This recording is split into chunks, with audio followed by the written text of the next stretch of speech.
I'm a 26-year-old guy, fresh out of college, and trying to figure out life when everything took a dramatic turn. My grandfather passed away at 89 last month. He wasn't just grandpa to me, he was my favorite person, hands down. He had this no-nonsense charm mixed with a wicked sense of humor, and he was one of those people who could light up a room without even trying. He practically helped raise me since my parents divorced when I was 10. Let's just say family dynamics have been messy ever since, and his house was my escape. The funeral was hard, but what came after? Total chaos. Grandpa didn't just leave behind a legacy of being an all-around legend, he left a mountain of wealth no one saw coming. He lived modestly, no flashy cars or extravagant vacations, but apparently he'd been quietly building up a serious fortune through investments over the years. His biggest asset, though, was the family's ancestral home, this old but beautiful estate that's been in the family for generations. Now, I didn't think much about the will at first. I assumed my parents and aunts and uncles would handle all of that. I figured maybe I'd get one of Grandpa's watches or some sentimental trinket. Boy, was I wrong. When the lawyer called for a family meeting to read the will, tensions were already sky high. My family has always been, well, dramatic. There's my mom and dad, who still can't have a civil conversation unless a lawyer is present. Then there's my Uncle Richard, who thinks the world owes him everything, and Aunt Linda, who turns every family gathering into a battlefield. And let's not forget my cousin Jenny, the golden child everyone dotes on. She's younger than me, barely 20, and she's been treated like royalty her entire life. We all crammed into Grandpa's living room, the same one where I'd spent countless weekends playing chess with him. It felt surreal. The lawyer showed up with this thick, sealed envelope, making the whole thing feel like the start of some dramatic movie. Everyone was whispering and speculating. Some thought the house would go to Uncle Richard because he's the eldest. Others said it would be split equally among Grandpa's kids. Nobody even considered me in the equation, not that I blamed them. I stayed quiet, just trying to keep my head down. The will started off as expected. Grandpa left sentimental items to specific people, a pocket watch to Uncle Richard, a collection of rare coins to Aunt Linda, and a bunch of family photos to my mom. Then came the bombshell. The lawyer announced that Grandpa had left the ancestral home to me, my name, out loud. I swear you could hear a pin drop in the room. Everyone turned to stare at me like I'd just stolen something. Uncle Richard actually laughed, thinking it was a mistake, but the lawyer repeated it. Grandpa left the house to me, and only me. That's when the yelling started. Uncle Richard accused me of manipulating Grandpa. Aunt Linda said Grandpa must have been senile when he wrote the will. Jenny just sat there, glaring at me like I'd stolen her crown. My mom tried to calm things down, but it was like throwing water on a grease fire. The room was a mess of raised voices, accusations, and pure chaos. Then the lawyer dropped the second bomb. Apparently, Grandpa didn't stop at just giving me the house. He'd included a clause that would determine what happened to the rest of his estate, money, investments, everything. The catch? The entire family had to spend 1 full year living together in the ancestral home. No selling assets, no lawsuits, no walking out. If anyone broke the rules, the inheritance would be void, and all the money would go to charity. You can imagine how that went over. Uncle Richard started yelling about how ridiculous it was. Aunt Linda threatened to contest the will on the spot. Even my mom, who's usually the calm one, looked like she was going to lose it. Jenny didn't say much, but her expression said it all. She was already plotting her way out of this mess. The lawyer explained that I was the mediator, tasked with monitoring the family and reporting back to him. If we couldn't manage a year together, we'd lose everything. By the end of the meeting, I wasn't sure if I wanted to laugh, cry, or run for the hills. Grandpa had always loved his mind games, but this was next level stuff. The family left in a mix of fury and disbelief, and I just sat there in the empty house, staring at the lawyer. That was just the beginning, he said, packing up his papers. Good luck. You're going to need it. And he wasn't kidding. If the first 24 hours were anything to go by, I was about to be dragged into the most dysfunctional reality show no one ever asked for. Update 1. The day after the will reading was pure chaos. My phone didn't stop buzzing, with calls and texts flying in from every family member who had something to say, none of it good. Uncle Richard was the loudest, declaring the whole thing unfair and swearing he'd already contacted a lawyer to contest the will. He said Grandpa must have been manipulated, and even though no one openly agreed with him, it was clear he wasn't alone in his feelings. Aunt Linda, on the other hand, took a different route. She called me directly, trying to convince me that the clause was ridiculous, and that we should work together to split the estate fairly. Translation, she thought I'd be easier to manipulate than the lawyer. I told her I wasn't making any decisions until I talked to the lawyer again, which didn't go over well. Then there was my mom and dad. They haven't spoken much since their divorce, but now they suddenly had plenty to say about my role as mediator. My mom thought I should honor Grandpa's wishes, no matter how difficult it was. She said the house was my responsibility now, and I needed to take the mediator role seriously. My dad? Total opposite. He told me to sell the house, move on, and let the family fight it out in court. It's not your problem, he said. Don't let them drag you into their mess. By the time the day ended, I felt like I was already in over my head. Then came the surprise twist. Jenny, my younger cousin and the family favorite, volunteered to stay in the house with me. This is the same Jenny who usually stayed out of family drama unless she was being pampered. Now, she suddenly wanted to play housemate? It didn't sit right with me, but I figured I couldn't handle this alone, so I agreed. The first family meeting to discuss logistics was a disaster. I'd sent out a group message, thinking we could all sit down like adults and figure out how to make this work. Big mistake. Uncle Richard and Aunt Linda spent the entire time arguing about who contributed more to Grandpa's care in his final years. My mom and dad had their own awkward tension, sitting on opposite sides of the room and barely making eye contact. Meanwhile, Jenny just scrolled through her phone, completely unbothered.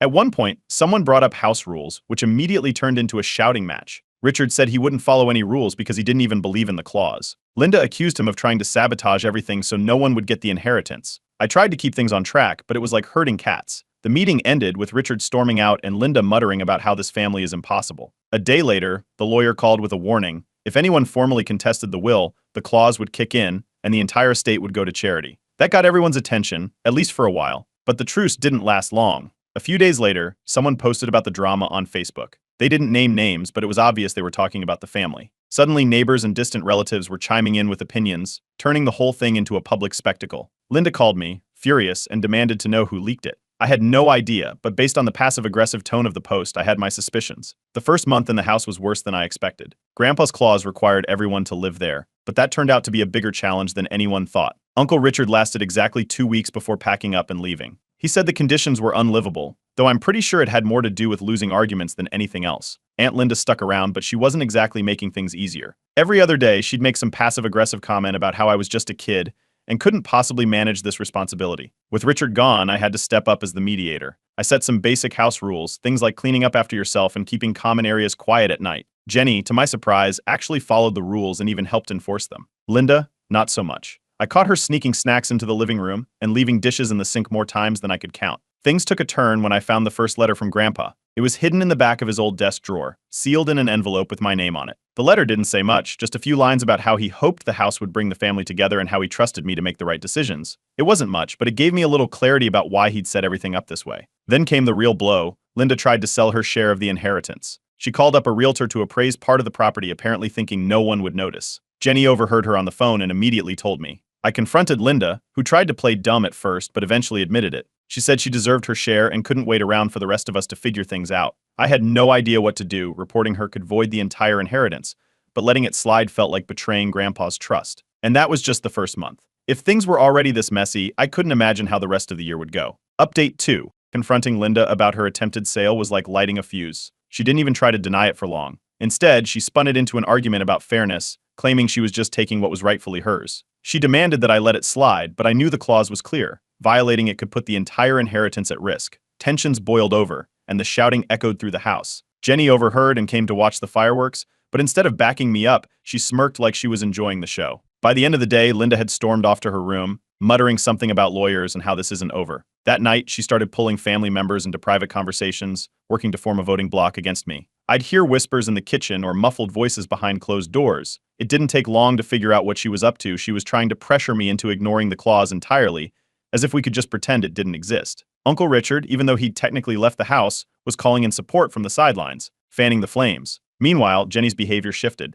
She started accidentally stirring up conflict. If I set a rule, she'd forget and leave dirty dishes everywhere or blast music late at night. It seemed minor at first, but then she started baiting Linda into fights over petty things. When Linda snapped, Jenny would play the victim, complaining loudly about how impossible it was to live with certain people. She was clearly trying to make life unbearable for Linda, hoping she'd leave and narrow the pool of potential heirs. It was a clever strategy, but it only added fuel to the fire. The next major blow came when an old family secret resurfaced. One of Grandpa's letters mentioned the importance of honesty and hinted at hidden truths. While sorting through some of Grandpa's belongings in the attic, I stumbled across an old photo album that didn't seem unusual at first. But tucked inside was a letter, one that exposed a decades-old affair involving Uncle Richard. I didn't even know if Grandpa had been aware of it, but somehow the secret got out. Richard's wife, who had stayed quiet until now, was furious. She showed up at the house unannounced, throwing accusations and demanding answers. It was a public spectacle that spilled out onto the front lawn, and half the neighborhood probably heard the shouting. Richard tried to deny it at first, but eventually admitted it was true. The fallout was immediate. His wife packed her bags and left him,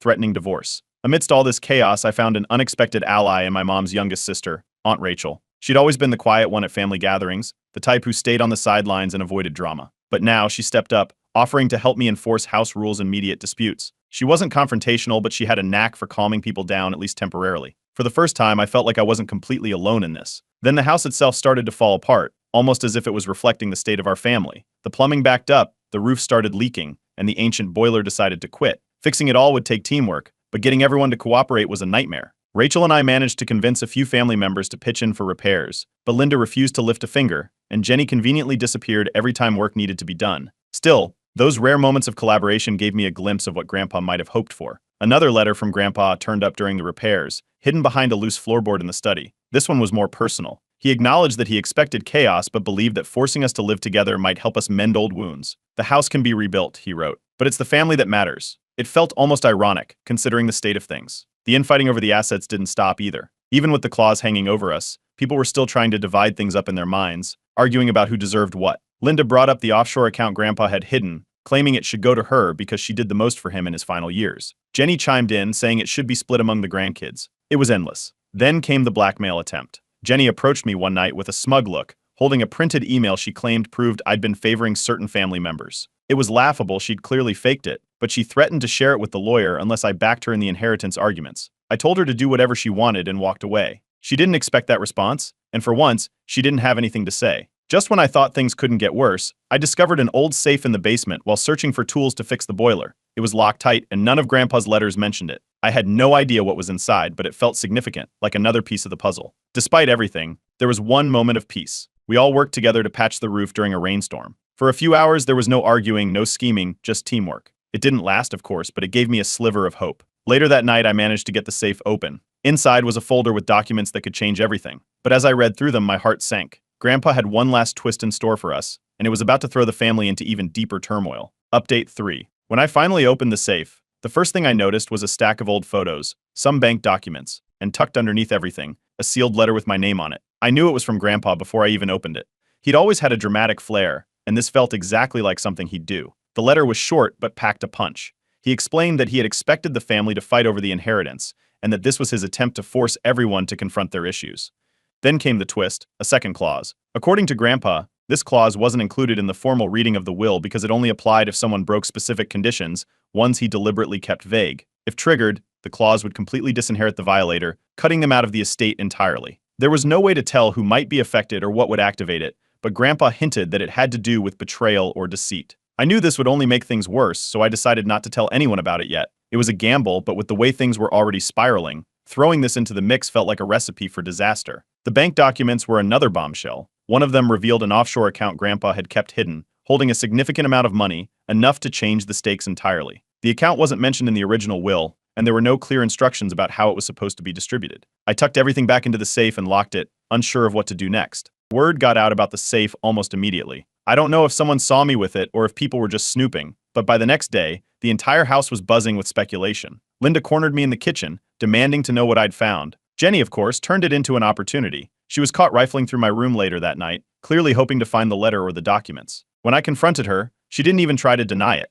Instead, she accused me of hiding things from the family and said I was trying to cheat everyone out of their fair share. The confrontation escalated quickly, and the shouting drew everyone into the living room. Jenny played the victim again, claiming I was hoarding secrets and refusing to share Grandpa's wishes with the rest of the family. It wasn't just Linda backing her up this time. Even Uncle Richard, still bitter from the sidelines, chimed in over a video call, accusing me of using the mediator role to manipulate the situation. Amid the chaos, Aunt Rachel stepped up. She'd been the quiet one, but now she spoke firmly, pointing out that the family had been tearing itself apart long before Grandpa's will. She suggested that everyone stop speculating and focus on the bigger picture, fixing the house and making it through the year. For a moment, things calmed down. Rachel's support was unexpected, but it helped shift the conversation away from me. The house repairs continued, but cooperation was minimal at best. The roof was leaking again, and the basement had started flooding after a heavy rain. Rachel and I worked on patching things up, but Linda refused to help, claiming she was too stressed from the ongoing drama. Jenny hovered around, pretending to pitch in, but mostly finding excuses to leave whenever real work started.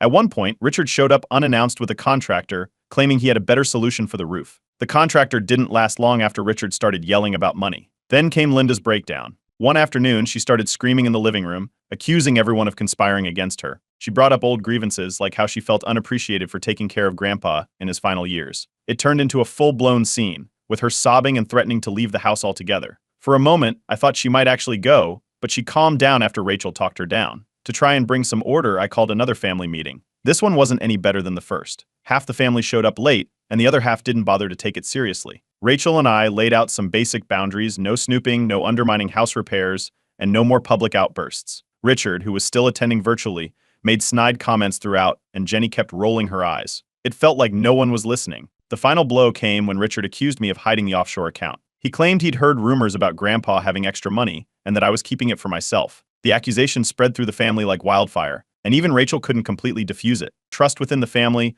already fragile, crumbled even further. The lawyer called later that evening with an ominous update. Someone, somewhere, had violated the conditions of the will, and the second clause might soon be activated. He didn't specify who was responsible or what the violation was, but the message was clear. Things were about to get even messier. As I hung up the phone, I couldn't help but wonder if Grandpa had known it would all come to this, or if even he had underestimated just how deep the cracks in our family ran. Update 4. The lawyer's call came with the news we'd all been dreading. Someone had violated the conditions of Grandpa's will, and the second clause had officially been triggered. He wouldn't say who was responsible, only that the violation was tied to an attempt to sell assets. It didn't take long to connect the dots. Linda's secret deal with the realtor had sealed her fate. The fallout was immediate. Linda was officially disinherited, and she didn't take the news quietly. She stormed into the living room with a mix of anger and desperation, shouting about how unfair it was and blaming everyone else for her actions. Her next move, however, took things to another level. She threatened to expose every family secret she could think of, unless we compensated her for the loss of her inheritance. Her threats were wild affairs, financial mismanagement,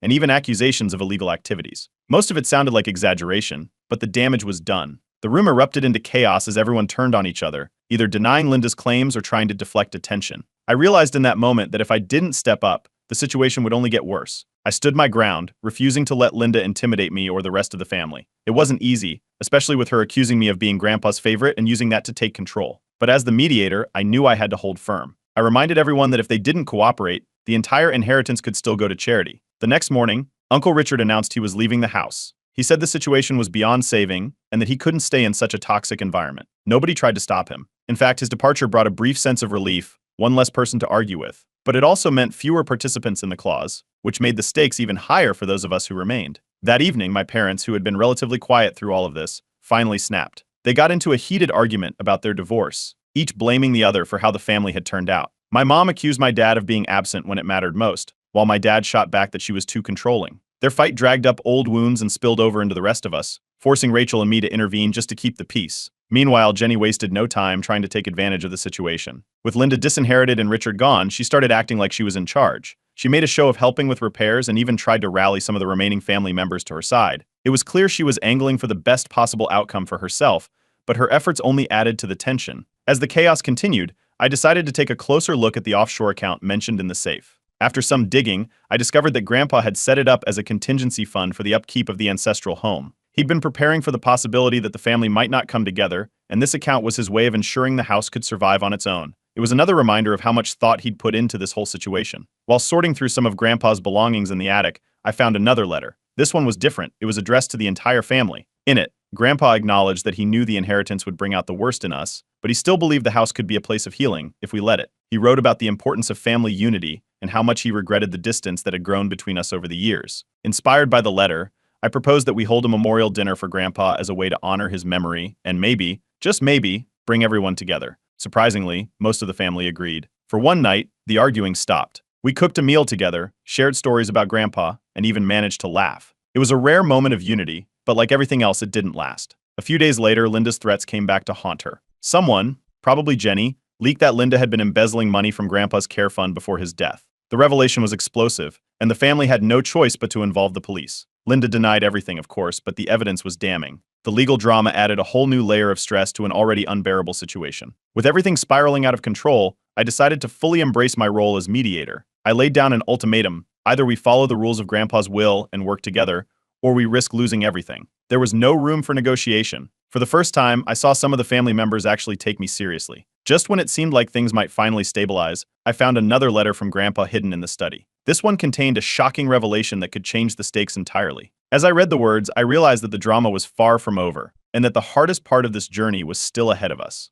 Update 5. The letter I found wasn't just another note from Grandpa. It was his final message to the family, written as a contingency plan if all else failed. The instructions were clear: if the family couldn't meet the conditions of the will and live together peacefully for a year, the entire estate, including the offshore account, the house, and all investments, would be donated to charity. There were no exceptions, no loopholes. It was an all-or-nothing deal. When I gathered everyone in the living room to read the letter, the reaction was exactly what I expected: total disbelief. Linda, still reeling from being disinherited, accused me of fabricating the letter to control the situation. Richard joined in via video call, claiming it was all too convenient. Jenny sat quietly for once, her eyes darting between me and the letter, as if calculating her next move. The lawyer arrived later that day to confirm the letter's validity. With his backing, there was no denying Grandpa's intentions. The room fell silent for the first time in weeks, as the reality of the situation sank in. This wasn't just about individual shares anymore. The entire inheritance was at stake. The lawyer gave us one final chance: comply with the clause for the remainder of the year, or watch everything go to charity. Linda was the first to break. She packed her bags and announced she was leaving for good.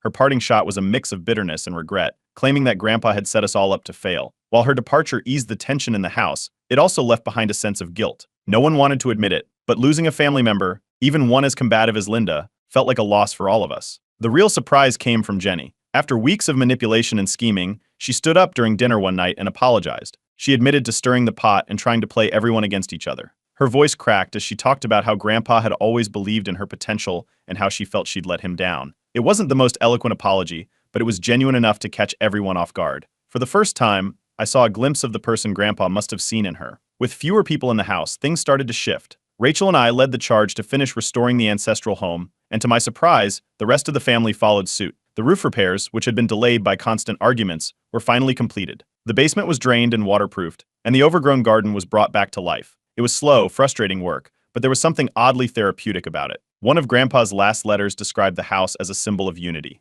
If you can rebuild the house, he wrote, you can rebuild the family. At the time, it felt overly sentimental, but as we worked together to bring the house back to its former glory, I started to see what he meant. Even Richard, who wasn't physically present, contributed by wiring money to help cover the costs. It wasn't much, but it was a step in the right direction. The turning point came when we decided to host a memorial dinner for Grandpa. Everyone pitched in, from cooking to setting the table. For the first time in months, the house felt warm and alive. We shared stories about Grandpa, laughed at his quirks, and even toasted to his infamous stubbornness. It was a rare moment of peace, and while it didn't erase the past few months, it gave us a glimpse of what could be possible. The lawyer returned at the end of the year to review our progress. By some miracle, we had narrowly met the conditions of the clause. Despite the early departures and endless drama, we'd managed to hold it together just enough to satisfy Grandpa's terms. The relief in the room was palpable. For the first time in months, it felt like the weight of the world had been lifted off our shoulders. With the clause fulfilled, the assets were finally divided. I made it a point to ensure everything was distributed fairly, taking Grandpa's wishes into account. The offshore account, which had been the subject of so much speculation, was revealed to be a safety net for the house's upkeep. We agreed to use it as a family trust, ensuring that the ancestral home would remain intact for future generations. As for me, I decided to move into the house permanently. It felt like the right thing to do, not just for me, but for Grandpa's legacy. The house wasn't just a building, it was a reminder of everything we'd been through and the lessons we'd learned along the way. Looking back, I know we'll never be the perfect family. There are still cracks in our relationships, and some wounds will take time to heal. But we've come a long way from where we started. Grandpa's plan, as wild as it was, worked in its own way. It forced us to confront our issues and find common ground, even when it felt impossible. As I sit in the study, reading through Grandpa's letters one last time, I can't help but smile. He always did have a way of seeing the bigger picture, even when we couldn't. Now, it's up to us to carry that vision forward. I'm a 32-year-old man, and my wife Sarah 30, and I had been married for about a year when we finally found our dream home. It was perfect, a quiet suburban neighborhood, a spacious backyard, and enough room for the future we were building together. It felt like a fresh start, a place where we could grow, make memories, and finally settle down. For the first few weeks, everything was great. We unpacked, decorated, and spent our evenings sitting on the back patio, soaking in the peacefulness of our new home. Then, out of nowhere, Sarah dropped a bombshell. Her parents, Mark and Linda, had bought the house right next door. At first, I thought she was joking. There was no way that was possible. But then I saw the moving trucks pull up, and sure enough, there they were, waving enthusiastically as they unloaded their things. Sarah tried to play it off as a coincidence. They had been looking to downsize for a while, and apparently, this house just happened to come on the market at the right time. She assured me they wouldn't be intrusive, that they were just excited to be nearby. I wanted to believe her, but something in my gut told me this wasn't going to be as simple as she made it sound. Within the first week, my concerns became reality. The first time, it was kind of innocent. I came home from work, and Linda was already inside our house, fluffing pillows and rearranging the couch cushions. She smiled and said she was just helping while Sarah was out. When I asked how she got in, she casually mentioned they still had a spare key from when we first moved in. The next day, I found Mark in my backyard, mowing the lawn, without asking. He waved like nothing was wrong, and said he didn't mind helping out. I told him I appreciated it but would handle it myself next time. He shrugged and went back to his own yard, but I noticed he had also put a couple of his tools in my shed, like it was some shared space now. By the end of the week, it was a full invasion. Linda started showing up every morning, letting herself in with the key. Sometimes she brought food, sometimes she just tidied up, but I noticed she was also snooping through the mail, casually asking about bills or packages we had received. The worst part was how Sarah handled it. She didn't see the problem. Every time I brought it up, she'd say, "That's just how they are," or "They mean well." If I pushed, she'd get defensive, saying she didn't want to hurt their feelings. Evenings became worse. Every single night, like clockwork, Linda called Sarah, inviting us over for dinner or just dropping by with something she baked. Saying no wasn't an option.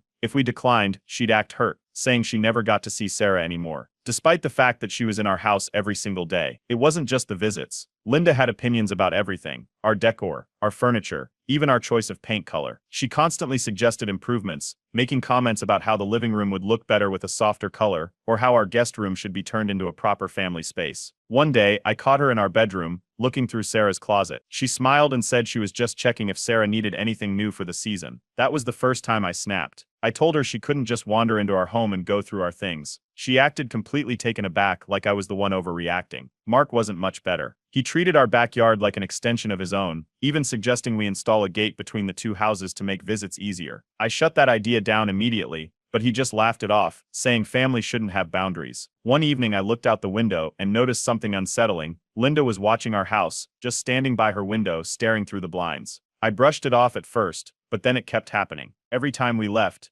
every time we came home, she was there, watching. Things escalated when I finally told Sarah we needed to take back the spare key. She hesitated, clearly uncomfortable with the idea. When she finally brought it up to her parents, Linda looked like she had been slapped. She gasped and said she thought we trusted her, that it was just in case of emergencies. Mark called it ridiculous and said I was making a big deal out of nothing. The final straw came when Sarah and I planned a romantic weekend away. We were packed and ready to leave when Linda suddenly appeared at the door, saying she was worried about us being gone for so long. She said she had a bad feeling and insisted we should stay home. When we left anyway, she sulked and kept calling Sarah nonstop, asking if we were okay, if we locked the doors, if we were sure it was safe. That was it. I knew this wouldn't stop unless I made it stop. Sarah wasn't willing to set the boundaries herself, so I was going to have to do it. No more key, no more unannounced visits, no more constant interference. It was time to take a stand. The spare key had to go. After the weekend trip disaster, I sat Sarah down and told her it was time to ask her parents for it back. No more excuses, no more guilt tripping, just a simple, firm request. She hesitated but agreed, though she looked uneasy about it. That evening, she brought it up while we were having dinner next door. The moment the words left her mouth, Linda's entire demeanor changed. She clutched her chest like she had been personally attacked. She wasn't loud about it, but her voice got shaky as she said she never thought she'd feel so unwelcome in her own daughter's home. Mark, sitting across from me, didn't say anything at first, just stared at his plate, jaw tightening. Sarah tried to smooth things over, saying it wasn't about shutting them out, just about privacy. Linda dabbed at her eyes with a napkin, then placed the key on the table with a sigh, like she was giving up something precious. She didn't look at me once.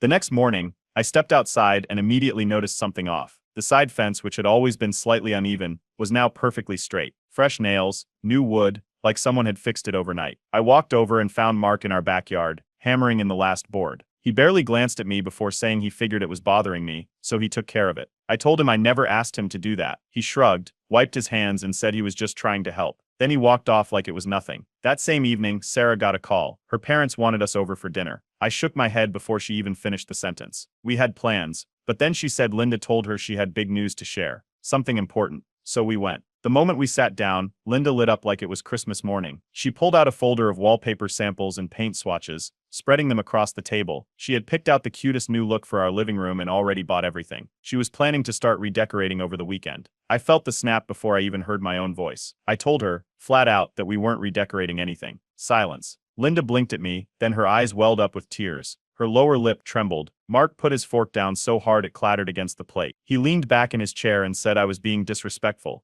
that Linda had only wanted to do something nice for her daughter. Sarah was frozen in place, looking back and forth between us. I could already tell she was trying to figure out how to keep the peace. She muttered something about how it was sweet of her mom, but that she wished they had asked first. Linda sniffled and said she just wanted to make our home feel warmer, more inviting, like a real family home. I was done. I stood up, grabbed my jacket, and told Sarah we were leaving. The next morning, Linda called Sarah, her voice weak and frail. She had a dizzy spell in the night. The stress from last night had been too much for her. She thought she was going to faint. Sarah panicked. She wanted to check on her. I told her it was manipulation. She got defensive, saying her mom wouldn't fake something like that. But when she called her dad, Mark answered and said Linda was resting and trying to recover from the shock of last night. No mention of doctors. No mention of an actual medical issue. I told Sarah we needed real boundaries. If we didn't set them now, this was going to spiral. She nodded but looked guilty, like she was betraying someone. That night, I changed the locks. I didn't tell her beforehand. I knew she'd hesitate, maybe even try to talk me out of it. So I went to the hardware store, bought a new set, and installed them myself while she was out running errands. I was just finishing when I heard a voice behind me. Linda was standing on our porch staring at the lock in my hand. Her face was unreadable at first, then slowly twisted into hurt and betrayal. She didn't yell. She just asked, why hadn't we told her? Why hadn't we at least let her know before doing something like this? Mark wasn't far behind, stepping up beside her with crossed arms. He didn't look surprised. He looked angry. He told Sarah later that night that I was controlling her, that I was trying to isolate her from her family, that I was making her choose between them and me. Sarah was quiet after the call. I could tell she was struggling, torn between standing by me and the guilt her parents were drowning her in. After a long silence, she finally admitted she felt stuck in the middle. She didn't want to choose sides. A few days later, I found out from a neighbor that Linda had been asking questions about our schedule, when we left for work, when we got home, whether we had any trips planned. The calls to Sarah increased, random ones throughout the day, checking in, making small talk, then slipping in comments about how she hoped Sarah wasn't feeling pressured, that she hoped she wasn't unhappy. Sarah brushed it off, but I could see the cracks forming. This wasn't over. Not even close. The silence didn't last long. After the spare key showdown, Mark and Linda stopped coming over. No unannounced visits, no sudden appearances in the backyard. Nothing. For a few days it was quiet. Too quiet, but then Sarah's phone started buzzing. At first it was just casual check-ins. Linda sent morning texts asking how she was feeling. Then came the just thinking of you messages, followed by the I hope you're okay. Guilt trips. By the second day, Linda had shifted to reminiscing about when Sarah was younger, how close they used to be, and how much she missed her. By the end of the week, it escalated. Linda showed up at our door, holding a tin of homemade cookies, smiling like nothing had happened. She didn't acknowledge the past week's tension. Instead, she said she had been thinking, and she wanted to put things behind us. She forgave me for overreacting. Then she reached into her purse and handed me a key, a brand new spare. She had another one made. I didn't take it. Without saying a word, I shut the door. Less than an hour later, Sarah's phone went off. It was a message from Mark, a short clipped sentence about how I was being petty and immature. Sarah stared at the screen for a while, but didn't reply. That evening, I came home to find Mark in our backyard. He wasn't just standing there, he was digging. A full-blown trench, cutting through the grass along the side of the house. There were piles of dirt everywhere, a shovel resting against the fence. I stormed over, demanding to know what he was doing. Mark barely looked up, muttering that he was fixing our drainage. He claimed he had noticed some pooling water near our foundation and figured he'd take care of it. I told him to leave. Now, he stared at me for a second, then wiped his hands and slowly walked back toward his house, like he wasn't in the wrong. No apology, no explanation, just walked off. That night, I told Sarah exactly what happened. She listened quietly, then finally admitted that maybe her parents were overstepping. Then, just as quickly, she tried to excuse it. They meant well. They didn't realize they were being intrusive. The next morning, Linda called. She had an idea. Since we were all family and now living so close, wouldn't it be great if we set up a family calendar? That way they'd know when we were free for dinner, when we had plans, and when we'd be home. It would make things so much easier for everyone. I told her absolutely not. That was the final push for Sarah. She called her parents that night and told them as gently as she could that we needed space. Linda cried. The very next day, she called Sarah again. This time with an emergency. She had fallen. Sarah panicked, grabbed her keys, and rushed out the door. When she got there, Linda was perfectly fine. No ice packs, no bandages, just sitting on the couch with a cup of tea, watching TV. She looked surprised to see Sarah so worried. She waved it off, saying she had felt a little dizzy and thought she might have hit her head but was probably okay now. Sarah barely spoke the rest of the night. That weekend, we planned a quiet night at home. No visits, no calls, just us. Right as we sat down to eat, the music started. Loud music. We stepped outside to see Mark and Linda sitting on their front porch with a few guests, wine glasses in hand, chatting loudly over the sound of old country music blasting from a portable speaker. It wasn't just a small gathering, it was deliberate. Every time we tried to ignore it, the laughter got louder. Linda made sure to glance our way every few minutes, a smug look on her face. It happened again the next weekend, and the one after that. The message was clear, they weren't backing down. I finally had enough. I walked over and told them straight up, their constant interference was damaging my marriage. They looked offended, shocked, even. Linda touched her chest like I had wounded her. Mark shook his head and muttered something about family looking out for each other. Sarah was standing beside me, nervous but determined. She told them we needed boundaries. Her voice was soft, unsure, but the words were there. Linda's expression darkened. She stared at Sarah for a long moment before finally whispering, "Is this really the life you want?" Then she looked at me. I could see it in her face. She still thought she could win. She was wrong. This wasn't just about annoying in-laws anymore. This was war. The front yard was completely different. It happened overnight. The grass had been replaced. New flower beds lined the walkway, and a fresh layer of mulch covered the garden. A neatly trimmed hedge had appeared along the driveway. I stood on the porch, staring at it in disbelief. Mark and Linda were already outside, smiling proudly. They had hired landscapers. Without asking, Linda beamed, clapping her hands together as she admired their gift. She said the house needed some curb appeal, and since they knew we'd never get around to it, they took care of it for us. I told them they had no right to make changes to our property. Mark's smile dropped instantly. His posture stiffened and his voice sharpened. He said they were just trying to help and couldn't understand why I was always so ungrateful. Sarah stood beside me, shifting awkwardly. She muttered that while it was wrong of them to do it without asking, they did pay for it. Maybe we could just leave it alone. I walked away before I said something I'd regret. Later that day, a neighbor pulled me aside. He had been at the last HOA meeting. Mark was there. Not just as a homeowner, he was speaking on my behalf. He had been attending for weeks, suggesting new rules that would apply to our property. He tried to push through a policy about fence heights, backyard storage limits, and aesthetic consistency between neighboring houses. All things that just happened to affect only us. I stormed back home and told Sarah. She barely reacted, just sat there staring at the floor. Then Linda texted her. She had a new idea. Since they all live so close, wouldn't it be great if we installed a gate between our backyards? That way there would be easy access for visits. No need to walk all the way around. I shut it down immediately. The next day, I caught Mark inside our house. I had come home early, the door was unlocked. I walked in and found him in our kitchen, casually looking through a drawer. He didn't even flinch. He smirked and pulled a key out of his pocket. He had another spare. Before I changed the locks, he had a copy made. That was it. I lost it. I told him this was insane. He had no right to just walk into our house. Linda came running over the second she heard the yelling. She took one look at the scene and immediately started crying. She clutched her chest, shaking her head, whispering about how cruel I was, how paranoid. Sarah just watched frozen. Something in her finally clicked. She told them, her voice shaky but firm, that this wasn't normal, that they needed to stop. Linda gasped like she had been slapped. An hour later, the family group chat exploded. Linda sent out a long, dramatic message about how Sarah was being isolated and how I was controlling her, that I was forcing her to cut off her own parents and turning her into someone they didn't even recognize anymore. It spread fast. Sarah's aunts and uncles started chiming in. Some defended her, others questioned if she was really happy in her marriage. Then Sarah's brother messaged me privately. He lived in another state and wasn't around much, but he had seen this kind of behavior before. He told me I was 100% right to push back, that their parents had always been overbearing but no one ever called them out. I showed Sarah the message. She didn't say anything for a while, then she sighed and said she wanted to go low contact. For the first time, I thought we had finally made progress. Then the next evening, Mark and Linda showed up. Linda forced a tight smile, and Mark stood stiffly beside her.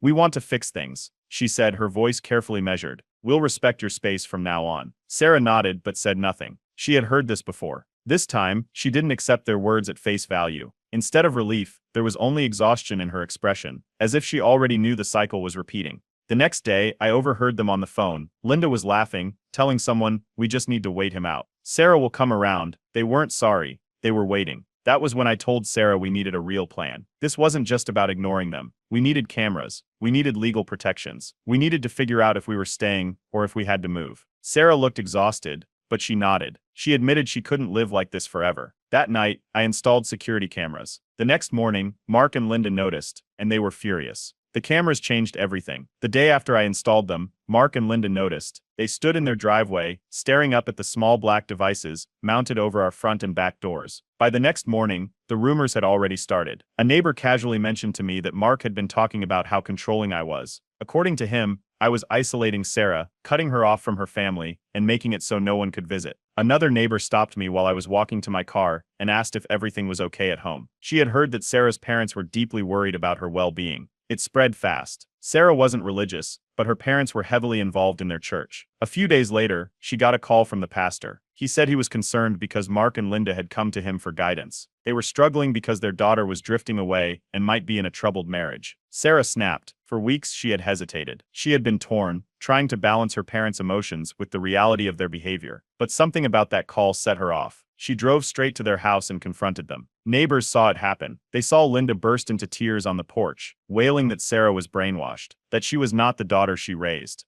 Sarah left without another word. Later that night, I found out Linda had been posting on Facebook. Nothing direct, just vague, passive-aggressive posts about how some people change for the worse after marriage. How certain spouses try to steal loved ones away. She never mentioned our names, but it was obvious who she was talking about. Then, a few days later, the police showed up.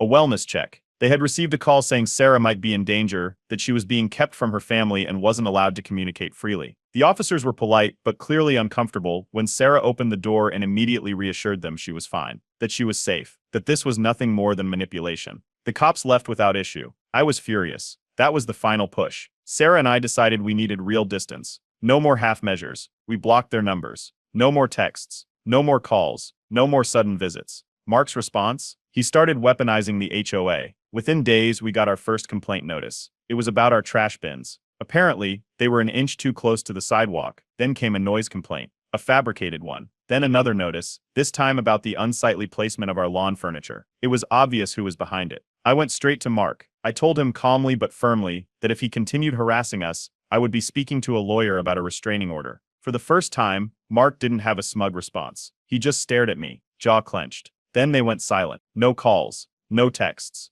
no sudden appearances. 2 whole weeks of absolute peace. Then one morning, an envelope showed up in our mailbox. A letter from Linda. It was long, full of apologies, of excuses, of manipulative pleas. She said she missed her daughter and wanted to fix things. She wanted us to come over for a family meeting to talk it out. Then, near the end of the letter, came the hidden threat. She wrote, "I really hope we can work this out, but if we can't, I'll have to figure out another way to make things right." I knew exactly what that meant. This wasn't over. I consulted a lawyer. I started documenting everything. If they really wanted to escalate, I was going to be ready. The call came early in the morning. Mark had a heart scare. Sarah's phone lit up with frantic messages from Linda, saying Mark wasn't feeling well. His chest was tight, and he was lightheaded. She was terrified. She didn't know what to do. Sarah hesitated before grabbing her keys. Something didn't feel right. When she arrived, she found Mark sitting upright on the couch, a cup of tea in his hands. Linda hovered nearby, eyes darting towards Sarah expectantly. No ambulance. No sign of distress. Sarah's stomach sank. It was the same pattern.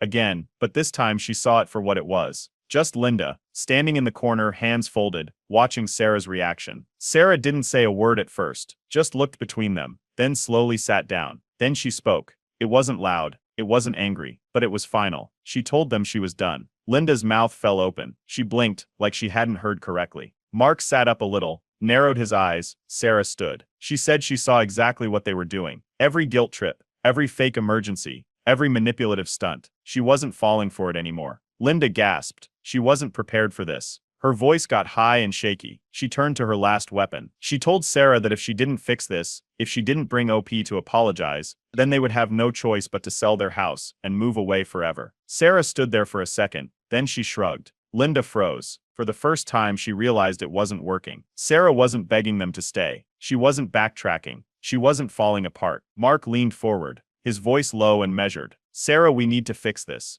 You don't just walk away from family." His tone wasn't a plea. It was an expectation. He had spent years making demands in subtle ways, controlling situations without ever raising his voice. But this time, Sarah wasn't nodding along. She was listening, but she wasn't agreeing. Sarah hesitated for a long moment, her fingers tightening around the car keys. She had spent months wavering, pulled between obligation and exhaustion. Finally, she exhaled, her voice quiet but firm. "I can't keep doing this," she said. "Every time we give you another chance, you push further. I love you, but this isn't healthy." Her words weren't instant or easy, but they were final. Linda screamed, a raw, heartbroken, animalistic wail. She collapsed onto the couch, sobbing into her hands, shaking her head over and over. Sarah was abandoning her, throwing away her family, after everything they had done for her. Mark clenched his jaw. He stood, trying to intimidate Sarah. Then he turned to me. He stepped closer, his voice low. "You'll regret this." I laughed. Sarah turned, walked out the door, and I followed. The drive home was silent. Then Sarah let out a breath and muttered that it actually felt good. The house listing bombshell a few days passed. Then a for sale sign went up in their yard.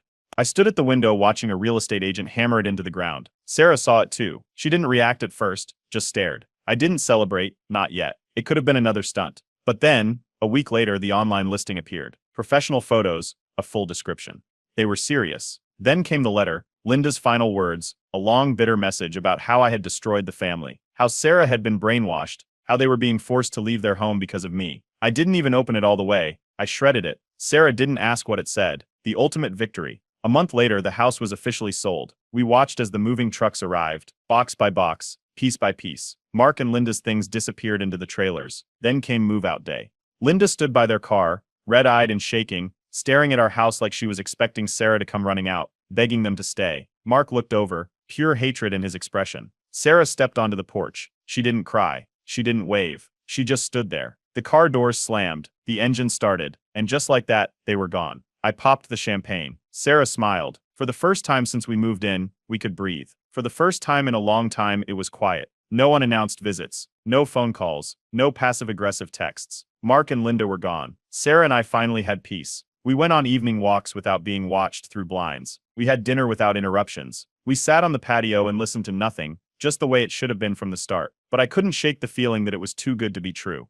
A few weeks after the house was sold, we expected to see new owners moving in. Instead, we noticed something odd. Mark and Linda were still coming and going, as if nothing had changed. A neighbor later mentioned they had sold the house to a private investor, then immediately signed a lease to rent it back, ensuring they could stay without technically owning it. It was a premeditated move to maintain control. At first, it was a relief. If it took months for the new owners to move in, fine by me. But Sarah started getting nervous. What if they had sold it to someone they knew, a friend they could manipulate, or worse, what if they never really sold it at all? I called the real estate agent who handled the sale. Just a casual check-in to see if they knew when the new owners were moving in. The agent got weirdly vague. It was a private sale, they said. The buyer preferred anonymity. They couldn't disclose any details. That's when I knew something was wrong. No dramatic goodbye messages. No, you'll regret this rants. Just nothing, which made it worse. These were people who thrived on control, who couldn't handle not being in Sarah's life. So why weren't they doing anything? Unless they didn't have to. One night, Sarah's phone buzzed. A message from her mother. I hope you're happy. You forced us to do this. Sarah stared at it for a long moment. I grabbed my laptop. It was time to dig.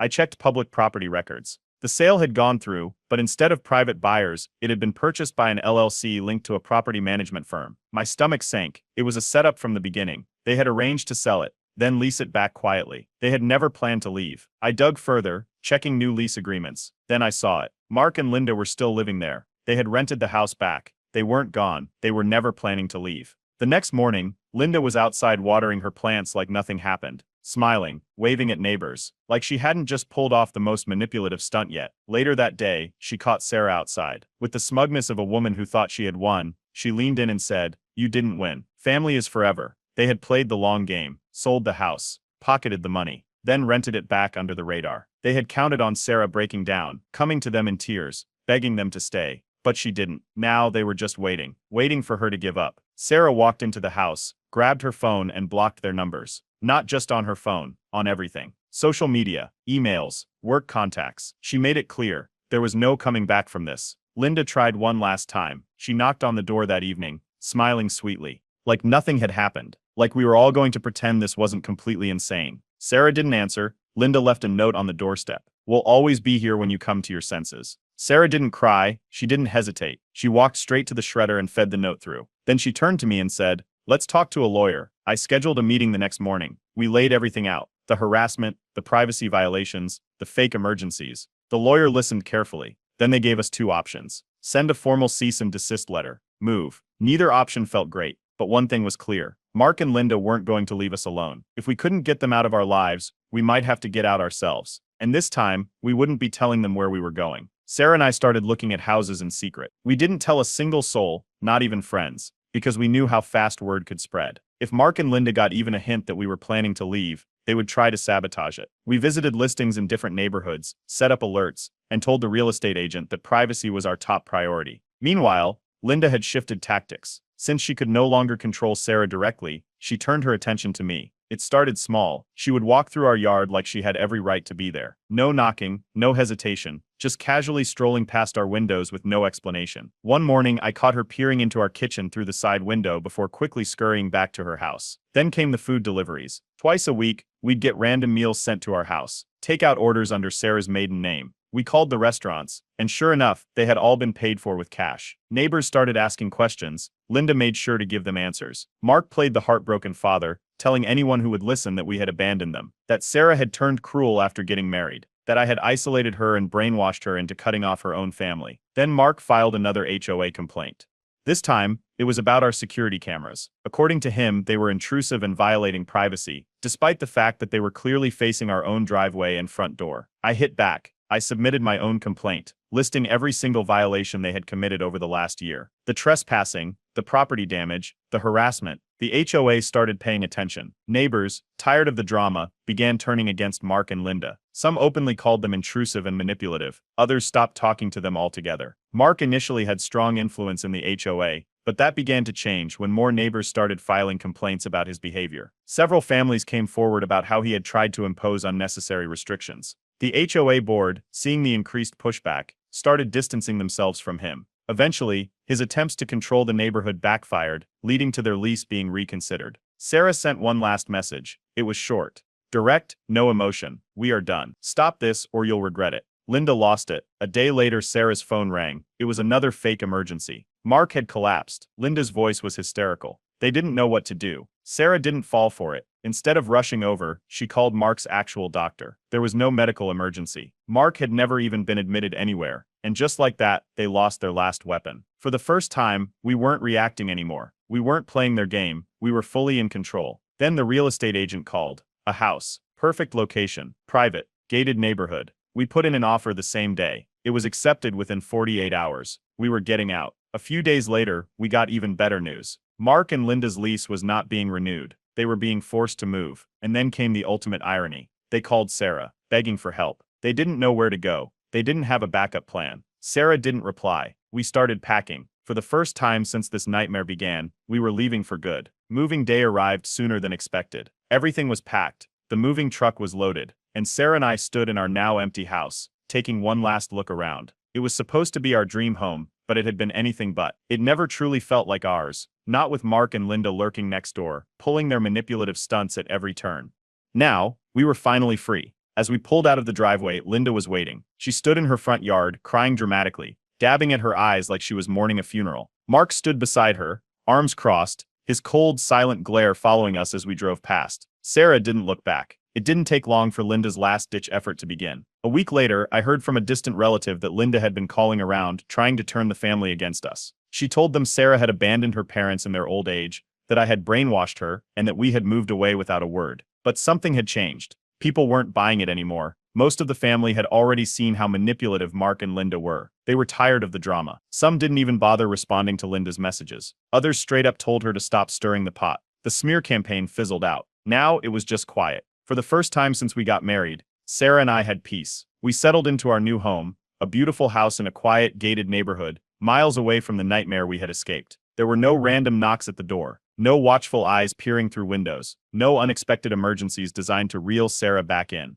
It was exactly what we had wanted all along. Then Linda sent an email, a long drawn-out guilt trip about how she and Mark were so hurt but still loved Sarah no matter what. It went straight to the trash. A few weeks later, we found out what had happened to them. Through a mutual friend, we learned that after their lease ended, Mark and Linda were forced to downsize. Their grand plan had completely backfired. Instead of living next door to their daughter, they were now in a tiny rental apartment across town, far from the life they had envisioned. They had sold their house thinking they could outlast us. Now they were stuck. Linda still wasn't done embarrassing herself. One day, someone sent me a screenshot of a Facebook rant she posted. A long, dramatic post about toxic daughters-in-law ruining families, about selfish children who forget who raised them, and how some people let their spouses destroy everything good in their lives. It was obvious who she was talking about. But the best part, no one agreed with her. The comment section was a wasteland of awkward silence and one or two generic prayers for you responses. Not a single person came to her defense. The real kicker came a few months later. Sarah's brother called, mentioning that Mark and Linda had miscalculated their finances. They had used most of their savings to cover closing costs and realtor fees when selling their home, assuming they'd still have financial stability. However, unexpected maintenance fees, property taxes, and an increased cost of living in their rental drained them faster than they anticipated. Now they were struggling. Sarah's response was instant. Not my problem. She didn't hesitate. She didn't feel guilty. She didn't second-guess herself. For the first time in her life, she wasn't trapped by obligation. Linda made one last attempt to stay relevant. She started liking Sarah's old Facebook posts, leaving little comments as if nothing had happened. Sarah blocked her. Time passed. Mark and Linda faded into the background. At first, they would still try to reach out every few weeks, then every few months, then nothing. They finally realized it was over. Sarah and I had won. Looking back, it was almost laughable how much time, effort, and manipulation Mark and Linda had poured into controlling Sarah's life. They could have had a normal, healthy relationship with their daughter. Instead, they chose to push, overstep,